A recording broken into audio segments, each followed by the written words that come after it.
Bienvenidos a Radio Uruguay, bienvenidos a La Máquina de Pensar.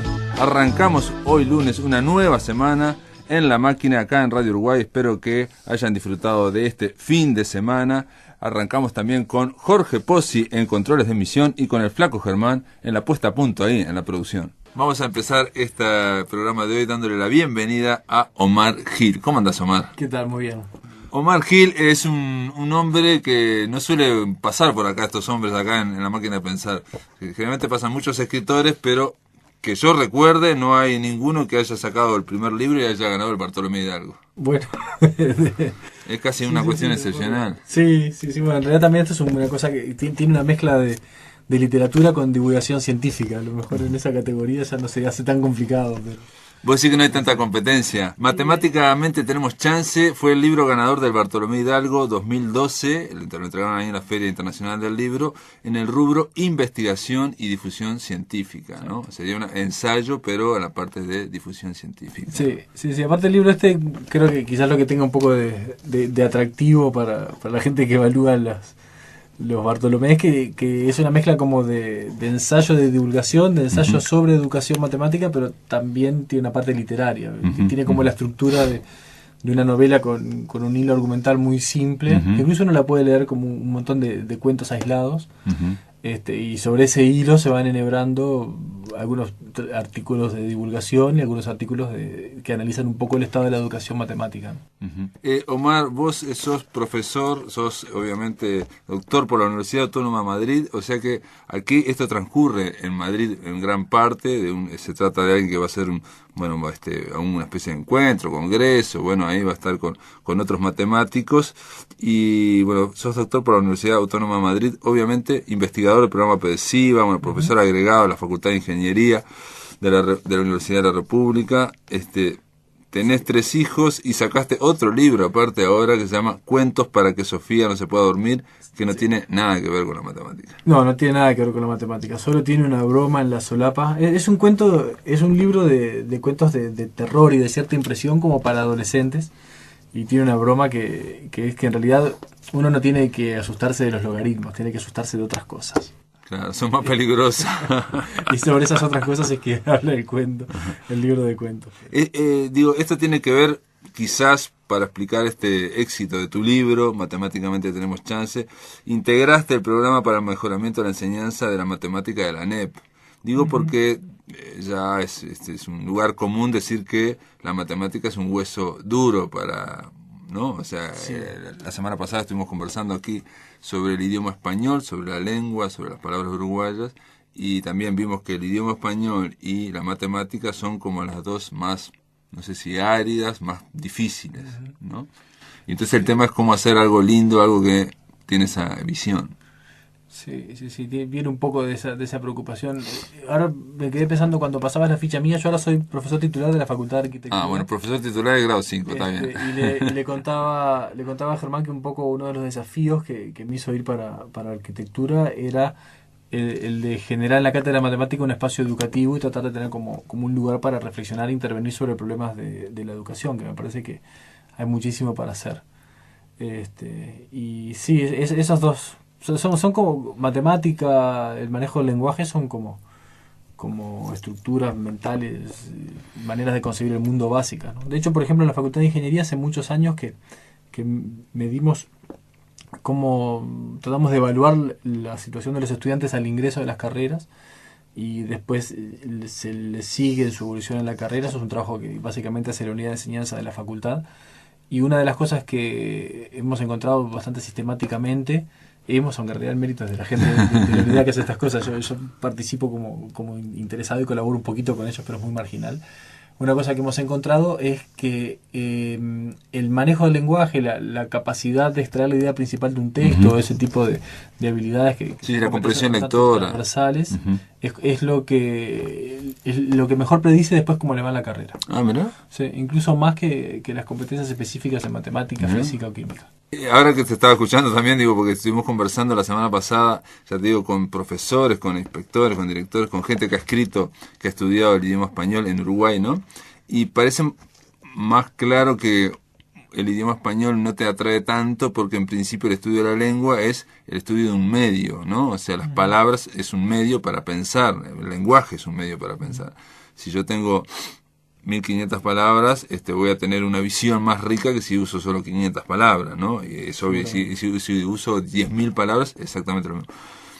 Pero es más difícil, es como hablar del oxígeno, es más difícil hablar de algo que es un medio, ¿no? Para hacer otras cosas, ¿no? Nosotros no somos conscientes de que respiramos continuamente. Ahora, en el caso de la matemática, no es que sea un medio, en fin, o sea, te puede servir para el desarrollo, para otras áreas, ¿no? El desarrollo de estructuras mentales, ¿no?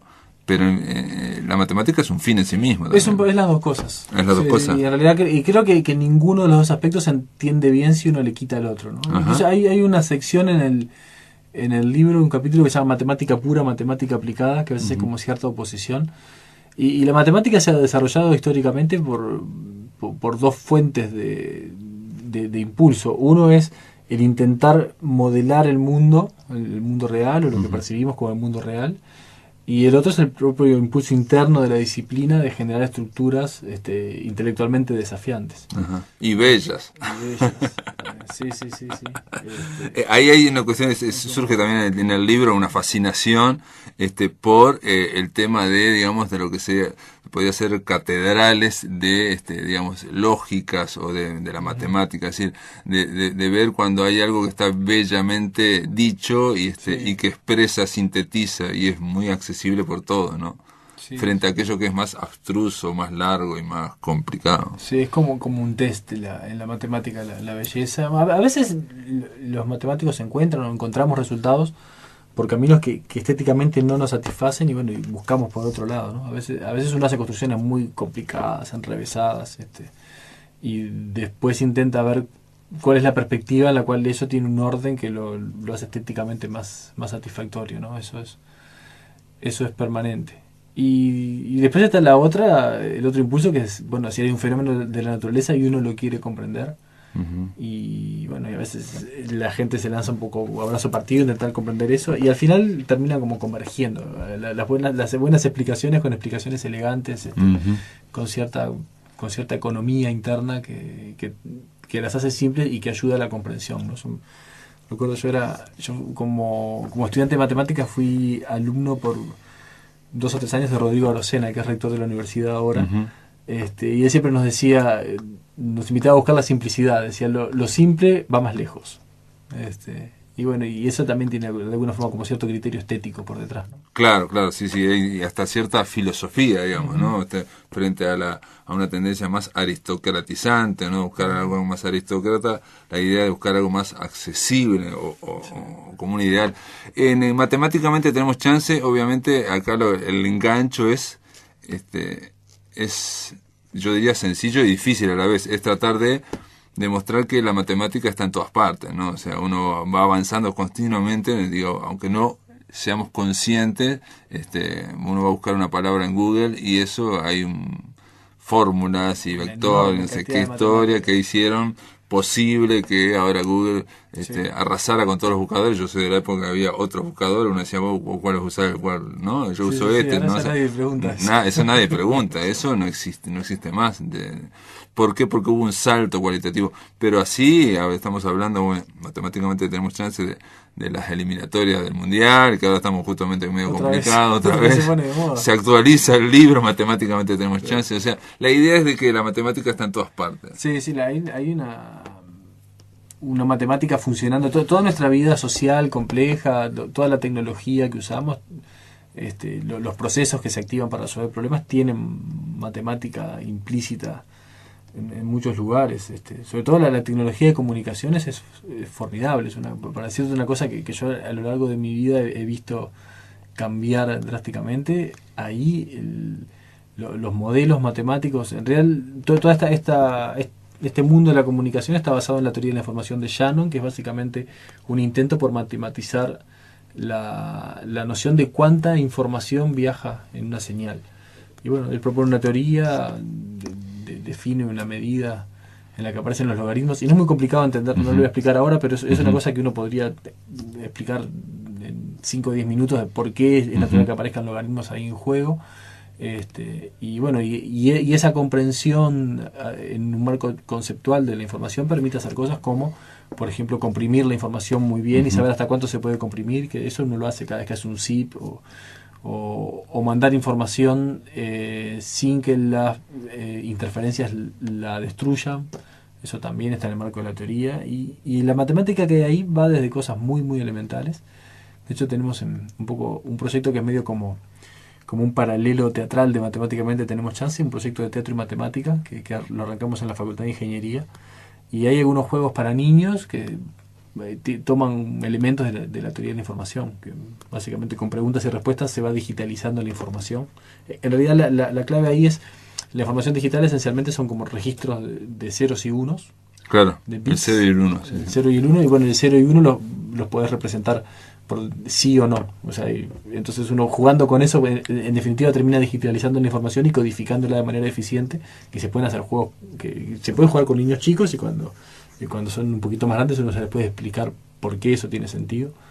Entonces, ese es un mundo muy rico, ¿no? Que yo creo que la educación matemática está un poco de espaldas a ese número, a ese mundo que creo que sería interesante explicitar, porque tiene que ver con la vida diaria, ¿no? Y en general la educación matemática, más allá de que en la escuela haya cierto contexto y tenga sentido, después no nos ayuda mucho a comprender el mundo en No, que no, vivimos. uno engancha, digamos, con la idea del cálculo, la aritmética, como algo que, bueno, que puede servirte para ir al almacén o para comprar Claro. algo, ¿no? O para ir al banco a saber, no sé, digamos. Pero parecería como que esa es la función práctica y se Claro, terminó, digamos, ¿no? Entonces claro. después pasás a una cuestión más volada, tipo 20, no sé qué, no sé cuánto, ya está. Sí, claro, y como que en el medio En el medio, vive sí. una gran tierra de nadie. Y en el Exacto. medio hay cosas como, por ejemplo, bueno, ¿por qué podés comprimir un archivo hasta cierto tamaño y no más? Y bueno, ahí hay un límite que es la información que contiene. Por debajo de ese límite ya empezás a perder información. Pero muchas otras cosas, yo que sé, por ejemplo, hay una cosa que hacemos que acá no está desarrollada en el libro, pero que hacemos en la obra de teatro, que es hay un análogo en la representación de la información digital, el JPG o MP3, MP4, con el análisis de frecuencia que se hace en un arco iris, que está por detrás, implícito en el arco iris, ¿no? O sea, uno descompone la luz del sol en colores y cada color es una frecuencia. Bueno, con la información digital pasa lo mismo, con la diferencia que es todo mucho más sencillo. Porque en realidad el sonido digital es, para cada intervalo de tiempo tenés una cantidad finita de números porque está todo discretizado. Y bueno, esos números suben, bajas, entonces hay un valor medio, hay fluctuaciones hacia arriba y hacia abajo, y todo eso se puede entender en términos de frecuencia, pero las cuentas, los primeros ejemplos son muy sencillos, son simplemente como agarrar dos números y mirar el promedio y cuánto se pasa uno por arriba y cuánto se pasa el otro por abajo. Entonces, bueno, ahí tenés como un valor medio y una fluctuación. Y bueno, y ese es un pequeño modelo de cosas que hacen que después funcione un MP3, por ejemplo. Y uno puede tirar de esas piolas, ¿no? Después hay toda una discusión del MP3 y de otros archivos que tendrían mayor, no chatarían tanto esa frecuencia, ¿no? Los FLAC, no sé qué se habla, bueno, en fin, eso es otra discusión. Sí, después está toda esa parte técnica que yo Técnica, eso ya no lo conozco y que tan tiene bien, que ver ¿no? con supuestamente que tiene mayor fidelidad para aquellos que saben escuchar mucho mejor, bueno, Sí. en fin. Matemáticamente tenemos chance, plantea dos cosas, se me ocurre a mí para cuando lo escribiste y todo. ¿Hasta qué punto, digamos, la información que vos querés divulgar se puede, digamos, bajar la explicación? Y hasta qué punto, para que sea, digamos, coherente con la historia, ¿no? O sea, para que sea coherente con determinadas charlas coloquiales que ocurren en la historia, ¿no? Vos te lo planteaste eso, porque el tema es, yo me acuerdo que Benedetti decía en un momento, no hay que bajar mucho la calidad, hay que tratar que la gente suba, ¿no? Que los lectores suban.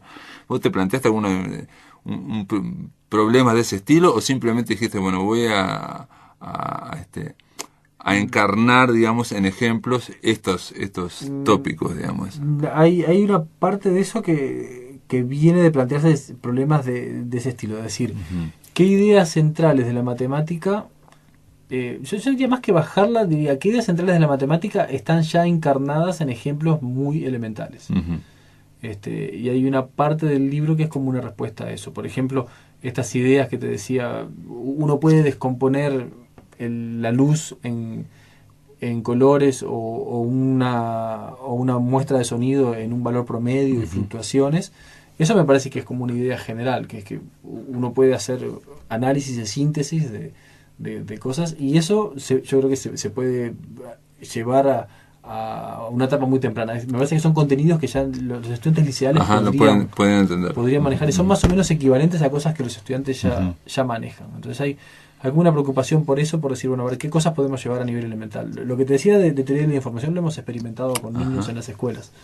O sea, hemos generado juegos y actividades y funciona.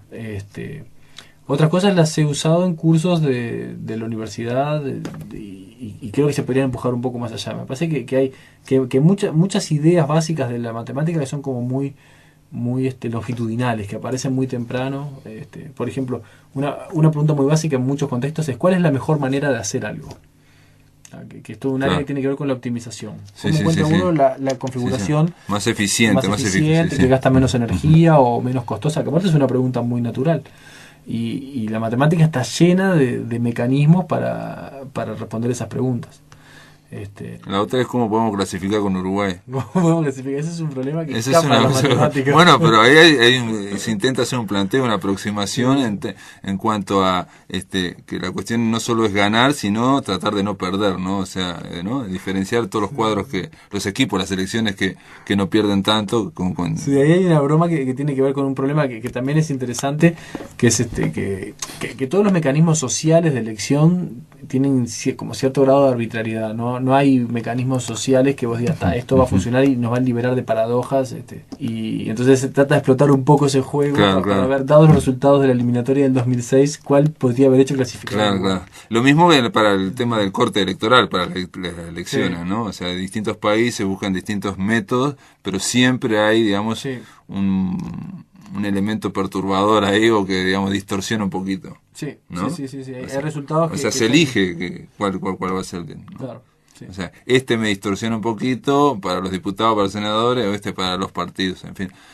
Son cuestiones electorales, pero que tienen que ver en el fondo con decisiones matemáticas también, ¿no? Sí, que uno puede intentar modelar qué problemas o qué propiedades pierde con la adopción de un sistema de conteo de votos u otro, y bueno, ahí tomar una decisión informada, ¿no? Claro. Pero lo que es interesante es esa idea de que hay obstrucciones reales que resultados paradójicos no son una consecuencia ni de la maldad de las personas ni de la ineficiencia en conseguir un modelo, sino que bueno, hay paradojas que son inevitables. O sea, que no se pueden, digamos, llegar aclaremos, por ejemplo, el sistema electoral es como la sábana: si se tira para un lado, me tapo la cara, me quedan los pies, y si me tapo los pies, me quedo... Y eso siempre es así. Sí. Entonces, o favoreces a los partidos, o favoreces al territorio, o favoreces a... Entonces, si uno quiere un sistema que cumpla un montón de propiedades, que uno dice, quiero que cumpla esta, puede encontrarse con que en realidad no hay, entonces tiene que elegir un poco. Es un poco la analogía de la sábana es buena para eso. Bueno, muy bien. Después de la pausa, si te parece, Omar, estamos conversando con Omar Gil, autor de Matemáticamente Tenemos Chance. Seguimos acá conversando en La Máquina de Pensar. En el aire de Radio Uruguay, La Máquina de Pensar.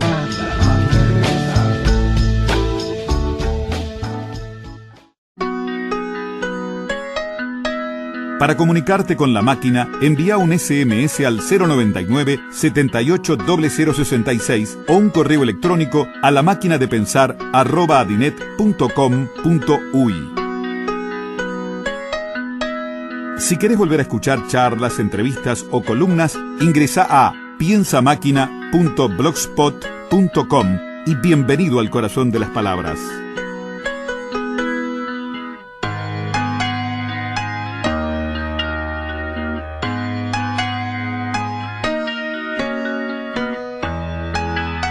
Volvemos, amigos, estamos aquí conversando en La Máquina de Pensar. Estamos conversando con el matemático Omar Gil, autor de Matemáticamente Tenemos Chance. Este libro acaba de ganar el Bartolomé Hidalgo en el rubro Investigación y Difusión Científica. Está editado por Fin de Siglo. Nada, Omar, estábamos conversando en el bloque anterior de esa sábana que a veces que podría ser esa visión matemática, ¿no? Que tienen todas las visiones humanas, por lo menos hasta ahora, esa idea de la perfección aplicada a la realidad y sobre todo a la realidad social, no existe. Sí, por ahora, ¿no? Parece que es inalcanzable.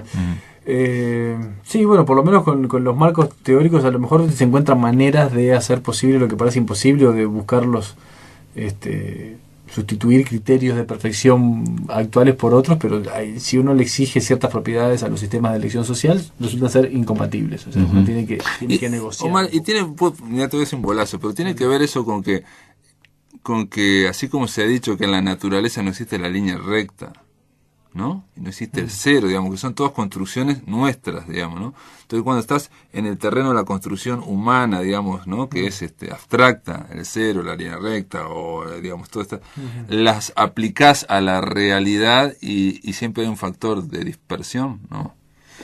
No, porque está como en el modelo, o sea, la línea recta uno no la puede verificar en la naturaleza, pero la puede concebir. Sí. Y ahí no se genera ninguna contradicción, pero acá esto es en el propio modelo de un mecanismo de elección, ahí está la contradicción, no es cuando uno va a aplicar el modelo a la realidad, ¿no? Ajá. O sea que son cosas del propio modelo que no terminan de cerrar. Claro. No, yo pensaba también en la matemática a veces sirve para adelantar, eso lo decís también en tu libro. Por ejemplo, en el planeta Neptuno se descubrió antes de ser visto. Sí, o aquella historia de Einstein que dijo que la teoría de relatividad y después la confirmaron en un eclipse para ver si la luz se desviaba lo suficiente para demostrar que, bueno, la teoría de la relatividad. Sí, las ondas de radio, que eso es un lindo ejemplo para acá, ¿no? Que fueron soluciones de las ecuaciones del electromagnetismo. Y después se confirmó experimentalmente que existían. Ah, mira. O sea, no se sabía que existían todavía. No. Primero se observó que en las ecuaciones que tenía que haber ondas asociadas a los fenómenos electromagnéticos, y después se dedicaron a buscarlas. Muchas veces. Bueno, y el bosón de Higgs, para hablar de algo más reciente. Todo ese esfuerzo para tratar de identificar el bosón de Higgs viene de que un formalismo apoyado en las ecuaciones que permiten formularlo, predecía que tenía que existir esa partícula. O sea que sí, efectivamente, la matemática a veces se adelanta y hace visible el mundo. Como son inferencias o deducciones, digamos, o sea, debería existir algo, entonces cuando llega la tecnología apropiada, se confirma eso, de que eso existía. Bueno, o la idea de que hay geometrías no euclidianas. Durante mucho tiempo las geometrías no euclidianas se desarrollaron intentando mostrar el postulado de Euclides. Se desarrollaron cosas que al final la gente empezó a pensar, bueno, no, a lo mejor es posible concebir otros modelos geométricos, que después terminaron siendo útiles para la teoría de la relatividad. Permanentemente, eso es una cosa, ese diálogo de la matemática con la realidad que hace posible, la realidad que muestra imposible, cómo se adelanta, cómo a veces la realidad tironea de la matemática y plantea problemas que son un reto. Es bien rico y es como difícil establecer relaciones de causa-efecto nítidas. Bueno, es como una dinámica en la cual todas las aproximaciones se alimentan de todas, ¿no? Y bueno, y así va evolucionando el conocimiento. Pensaba también ahora en los números primos, que bueno, obviamente les das en tu libro les das un capítulo, digamos, y hablas bastante de ellos, e incluso te sirve para enganchar con otro libro, ¿no? Que es un libro italiano, ¿no? La soledad de los números primos. Sí. Ahí hablando, digamos, del terreno más literario, pero también, tiene que ver, vos te lo marcaste como una fuente, digamos, como como algo que te podía servir para escribir tu libro, ¿no? Ese libro, bueno, en realidad en el libro lo que también tenía ganas de hablar de problemas abiertos. Hay problemas, o sea, la matemática está lejos de ser una ciencia acabada, hay problemas y hay gente investigando y tratando de resolverlos. Algunos de esos problemas, por ejemplo, el del que se habla ahí, la hipótesis de Riemann, es un problema que tiene más de 150 años. Y sobre la hipótesis de Riemann gira la actividad del protagonista de la soledad de los números primos. Y no, empecé a escribir sobre eso porque me pareció interesante y después que tenía más o menos armado un artículo sobre la soledad de los números primos, que en realidad fue una cosa que arrancó en los estudios de la radio, porque vino de una invitación de efecto mariposa. Mirá. Hablar de la soledad de los números primos. Y entonces te enganchaste a leerlo, la novela. Ahí me enganché, ahí leí la novela para el programa de ellos y Ajá. me gustó y junté mucho material, viste cómo es la radio, que uno Sí, junta un sí, montón sí. de material y después puede decir 2 o 3 cosas y me quedé con las Sí, ganas sí. de escribir todo De lo decir que no todas había las cosas que podía todo hablar. lo que no había podido decir.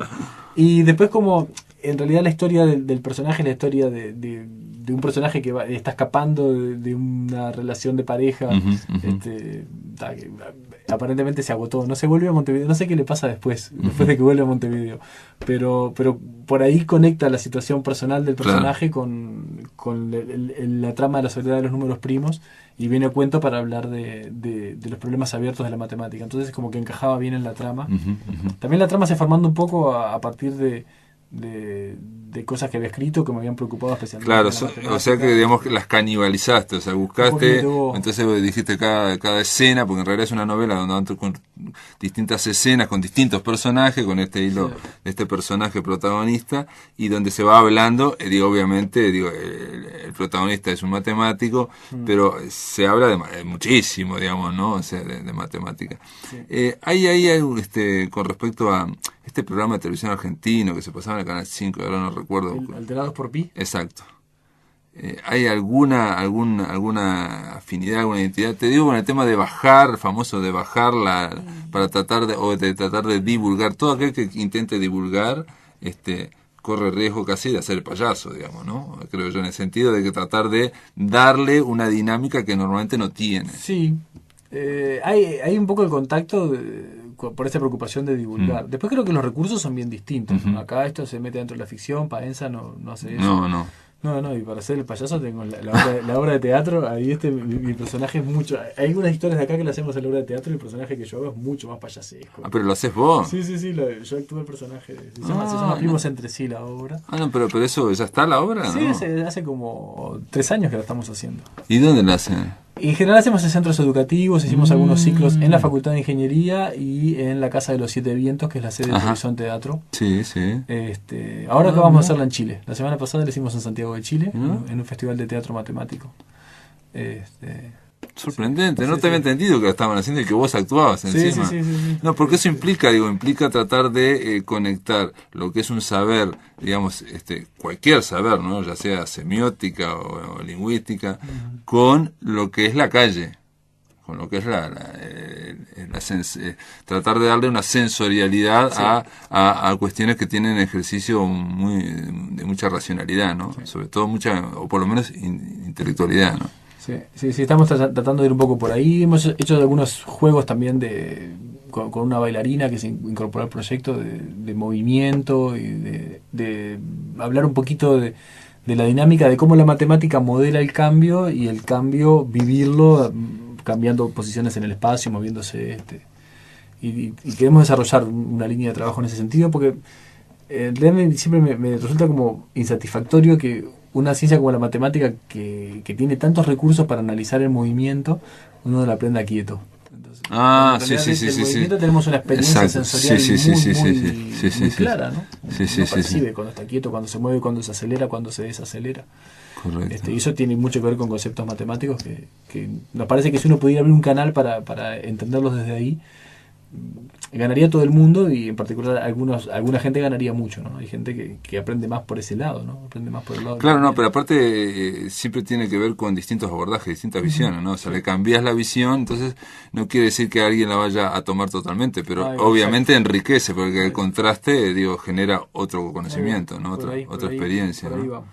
Muy bien. Y me quedé... Y aquello del código Da Vinci, mirá que te voy a preguntar los Fibonacci, no sé qué historia. De eso no hablo mucho. No, ya sé que no hablas, pero hablas de los números primos. No sé de hablar porque me parece que es una cosa que está tan trillada. Pero eso, tiene que ver con descubrimientos vinculados con la matemática. Tiene que ver con y ahí tiene que ver con la naturaleza también, ¿no? El tema de esas espirales. Sí, aparentemente hay motivos por los cuales algunas distribuciones de hojas en los vegetales respondan a ese patrón de la sección áurea. Sí. La sección áurea, que tiene que ver obviamente con el arte también y con una serie de...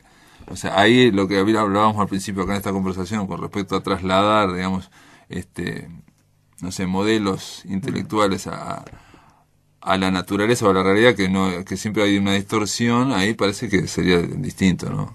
Sí, ahí hay como una mezcla de modelización seria y creo que también hay un poco de mistificación en la sección áurea. Y mucha imaginación. Sí, que hay cosas que, bueno, viste que puesto a buscar estructuras y cosas uno encuentra en el ruido blanco, así como uno ve caras en los árboles, se encuentra relaciones áureas donde no las hay.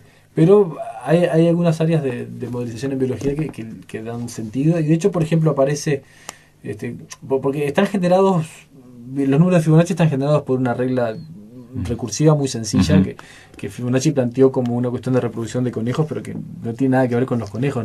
Seguramente ninguna especie de conejo se reproduce con los patrones que pone Fibonacci. Él quería poner un ejercicio de aritmética, ¿no?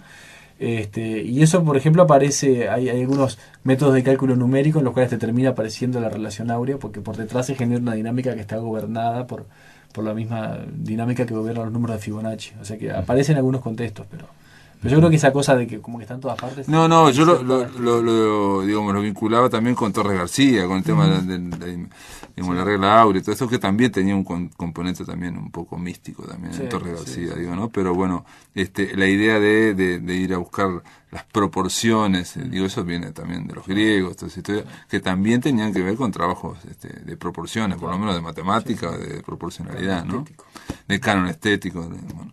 En fin, Omar Gil, matemáticamente tenemos chance, nos quedamos sin hablar de fútbol, aunque la tapa le pusieron una pelota de fútbol rodeada de números, lo cual no está mal, ¿no? Y de educación matemática también habría estado bueno hablar un poco más, pero bueno. ¿De qué? De educación matemática, un poco, una motivación para escribir este libro es comentar el hecho de que Uruguay tiene un recurso que prácticamente no explota para la educación matemática, que es que hay una comunidad matemática, una comunidad científica activa y creciendo.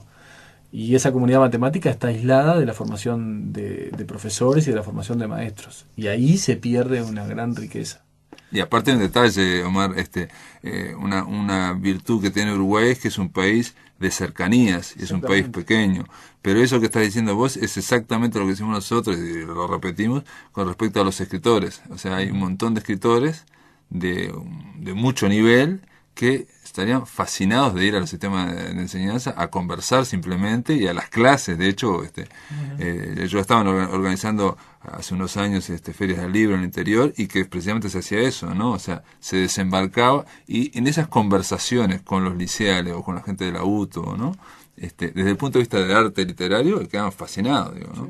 Que, atención, no es solamente desembarcar matemáticos, sino que esas experiencias favorecen a los matemáticos también. También, sí.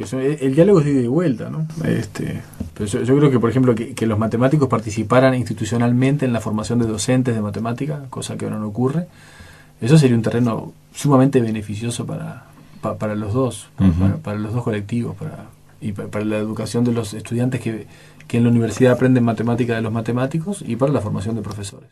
Y vos planteás que ahora a nivel de formación docente para educación media no está en No, prácticamente no. El sistema de formación docente de educación media está dentro de la órbita de la ANEP. Sí, ya sé. Y se alimenta esencialmente de sus propios egresados, ¿no? Y eso es una peculiaridad uruguaya. En prácticamente todos los países del mundo los matemáticos intervienen en la formación de profesores. Y acá no. Digo. Y eso es realmente un punto donde se pierde toda la frescura de la creación de matemáticos. Y esas obras de teatro matemático, festivales para plantear, para hacer en liceos, tampoco se han planteado nunca. Sí, lo hemos hecho, hemos invitado liceos, profesores con sus alumnos, la hemos llevado a liceos, algunos liceos nos han invitado, sí. Lo que pasa es que eso es como un esfuerzo muy chico. El mecanismo que la sociedad tiene para reproducir el conocimiento matemático y transmitirlo es el sistema educativo con su formación de profesores. Claro. Entonces, todo lo demás que uno haga está bárbaro, pero el lugar donde realmente el esfuerzo rinde y se multiplica es ahí. Esa es la estructura social que nos hemos dado, y esa estructura creo que está funcionando por muchos motivos por debajo de su potencial, y este es uno, no tiene incorporación de conocimiento actualizado y vivo. Tiene que ver con pero eso es una cuestión institucional más amplia, con una cierta separación entre la universidad también y la enseñanza, ¿no? Exactamente. Sí. Omar, gracias por estar acá en La Máquina de Pensar. Bueno, por favor, un placer. Muchas gracias por la invitación. En el aire de Radio Uruguay, La Máquina de Pensar.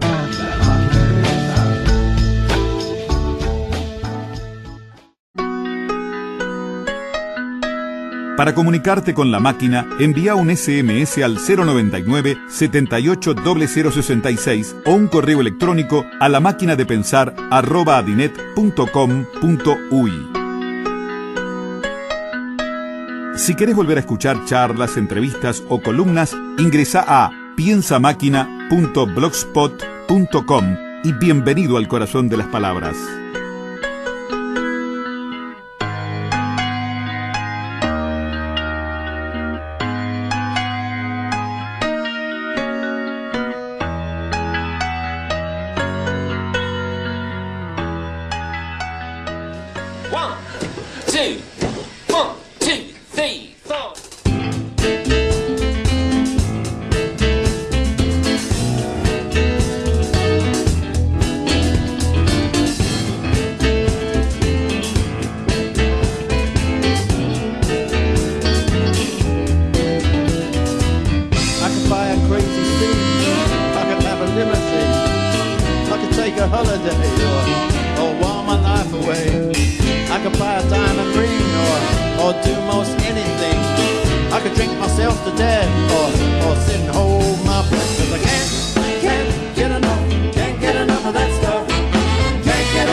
Ahora en nuestro ciclo Cuando pasa por la voz vamos a escuchar la poesía de Adolfo Sarmiento de su último libro, de su último poemario llamado Corazón Marrón.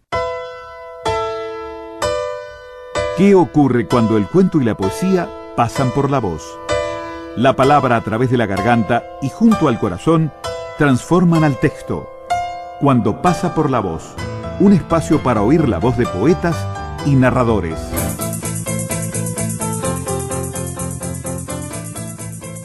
Patria, En la llanura que marca un horizonte sobre el lomo de la modernidad, no hay montañas que pauten la mitad en los ombúes en que se pone el monte. Patria, la creación del hierofonte, nadie espera beberse la igualdad de que ansiaba dar la libertad o morir en manos de Caronte. El gaucho atraviesa la manada en una Harley vestida de ceibales, respirando los aires que a raudales explotan por la patria abandonada, un centauro con botas improbables y una laptop en el lugar del sable. Laicidad. Dos gauchos sentados como pequeños budas, envueltos en bandera inmensa, el sol les tapa toda la vergüenza de sentirse en Tristán Narvaja dueños. Sobre un cajón de fruta van los sueños que los ensayos de la patria piensa, y se acumula toda la paciencia para hacer cruz su espada del milenio. Rotos los ojos en las revistas viejas, poco la boca de los héroes reclama, en un DVD pirata que se revela.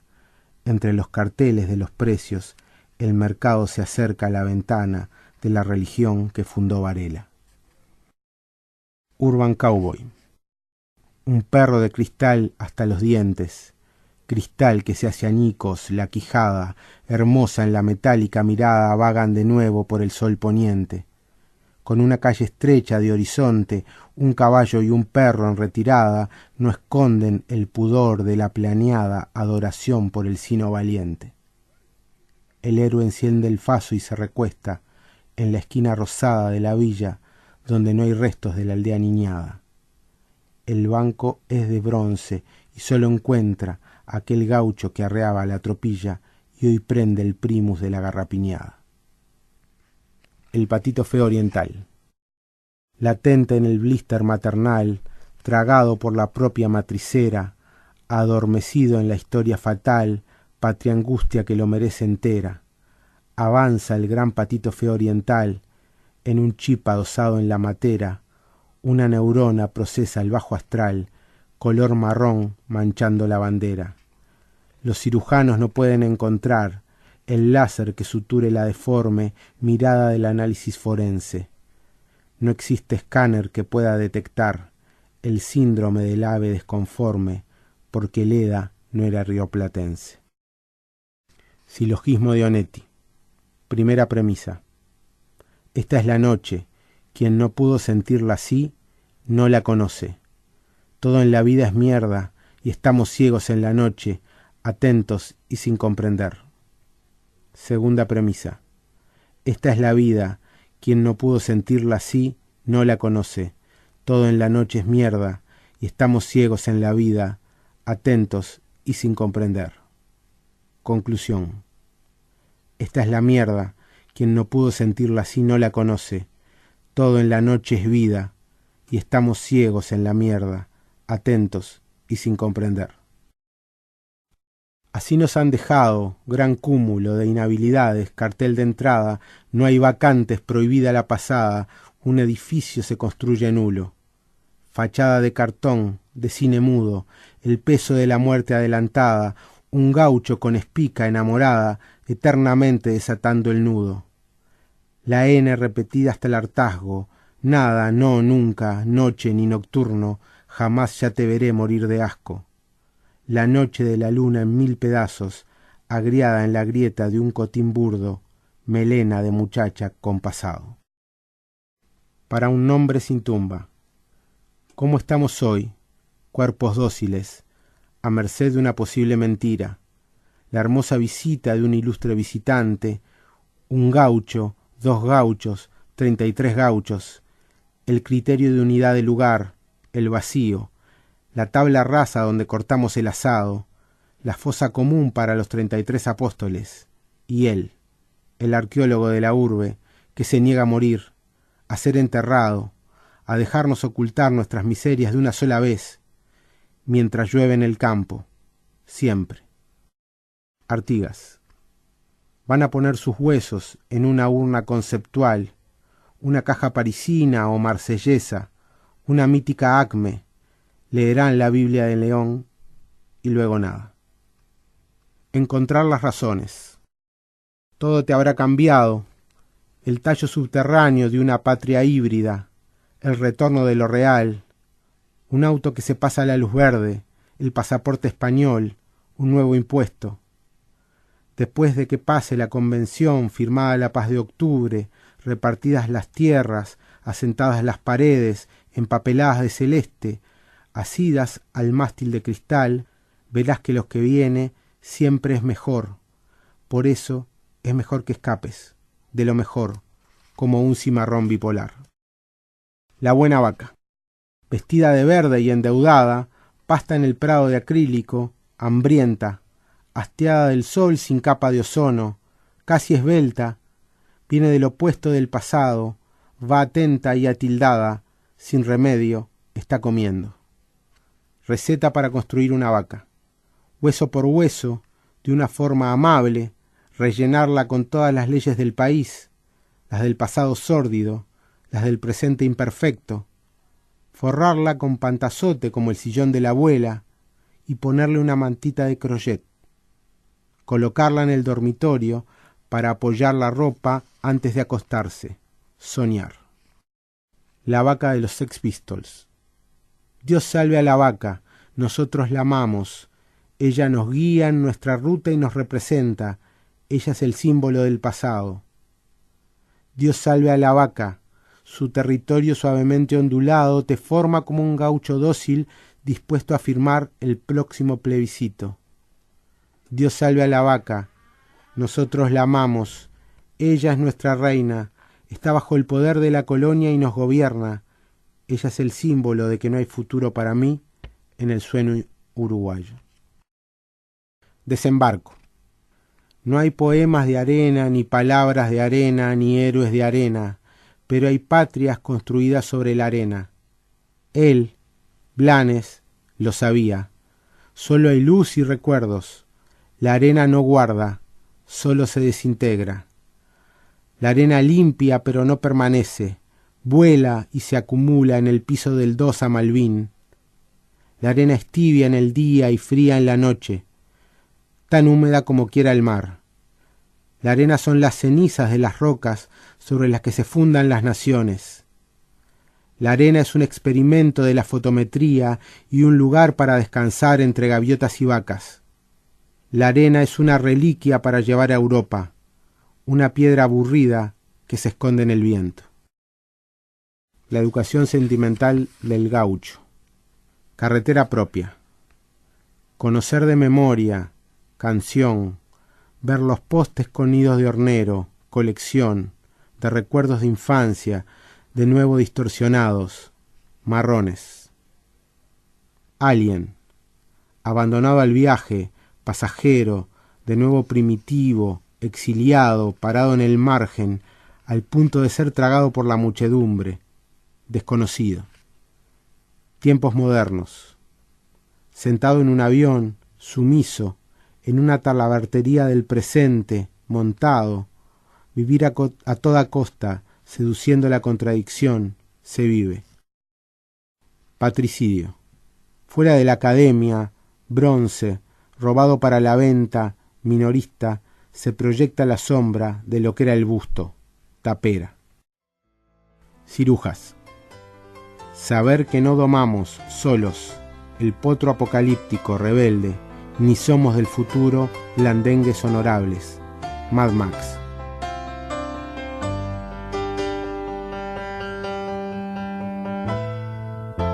Amigos, esto ha sido todo por hoy. Mañana continuamos aquí por Radio Uruguay en La Máquina de Pensar.